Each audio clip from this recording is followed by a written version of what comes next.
রবিবার ২ মার্চ ছিল সারেগামাপার grand finale. আর বরাবরের মতো এবারেও সোশ্যাল মিডিয়া জুড়ে শুধুই বিতর্ক। প্রায় প্রতিটা সিজনেই বিচারকদের দিকে ওঠে অভিযোগের আঙুল। যারা বিজেতা হন তাদের অনুরাগীরা যেমন ভাসেন আনন্দে, তেমনি ট্রফি না পাওয়া প্রতিযোগীদের অনুরাগীরা তোলেন পক্ষপাতিত্বের অভিযোগ। এবারের সিজনে সব বয়সের প্রতিযোগীরাই অংশ নিয়েছিলেন, ফলে বিজেতাও বাছা হয়েছে দুই দল থেকেই। বড়দের মধ্যে প্রথম হয়েছেন দেয়াশিনী, দ্বিতীয় স্থানে আছেন ময়ূরী ও সাঁই, তৃতীয় স্থান অধিকার করেছেন সত্যজিৎ। অন্যদিকে ছোটদের মধ্য থেকে প্রথম হয়েছে অতনু, দ্বিতীয় স্থানে আছে ঐশী, তৃতীয় স্থানে অনিক, সৃজিতা চতুর্থ হয়েছে। কোনো বিশেষ স্থান না পেলেও আরাত্রিতাকে দেওয়া হয়েছে কালিকা প্রসাদ অ্যাওয়ার্ড। নাখোশ সারেগামাপার দর্শকরা।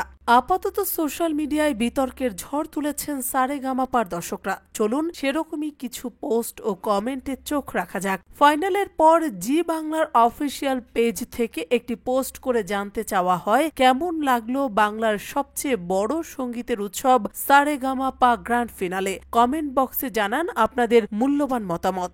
এক আরাত্রিকা ভক্ত লিখেছেন, আরাত্রিকা প্রথম ৩ জনের মধ্যে না থাকাটা আশ্চর্যের ব্যাপার, ওর পারফরমেন্স অনেক বেশি মনোগ্রাহী। অপরজন লিখলেন, প্রথম থেকে সব কটা এপিসোড দেখেছি, আমার সমর্থন ছিল আরাত্রিকার দিকে। ও বাংলা গান বেশি গায় বলে মনে হয় শিরোপা পেল না। বাংলা গানকে খুবই কম গুরুত্ব দেওয়া হয়, অন্তত রানার আপও ওকে করা হলো না দেখে খুবই অবাক লাগছে। তৃতীয় জন আবার রাজনীতির প্রসঙ্গ টেনে লেখেন, সুজিত বসু দর্শক আসনে থাকবেন আর সেখানে আরাত্রিকা কিছু হবে, চ্যানেলের ঘাড়ে কটা মাথা।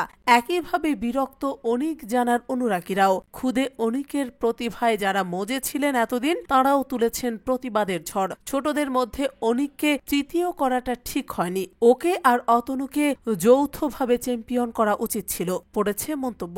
আরেকজন লিখলেন, অনিক কোনোভাবেই তৃতীয় হতে পারে না। অন্য আরেকটি মন্তব্যে লেখা হয়, অনিক সবচেয়ে ছোট, টিআরপি পাওয়ার জন্য ওকে ব্যবহার করেছে, ওর বিচারক একমাত্র ঈশ্বর, যা মানুষ বিচারকদের দ্বারা সম্ভব নয়।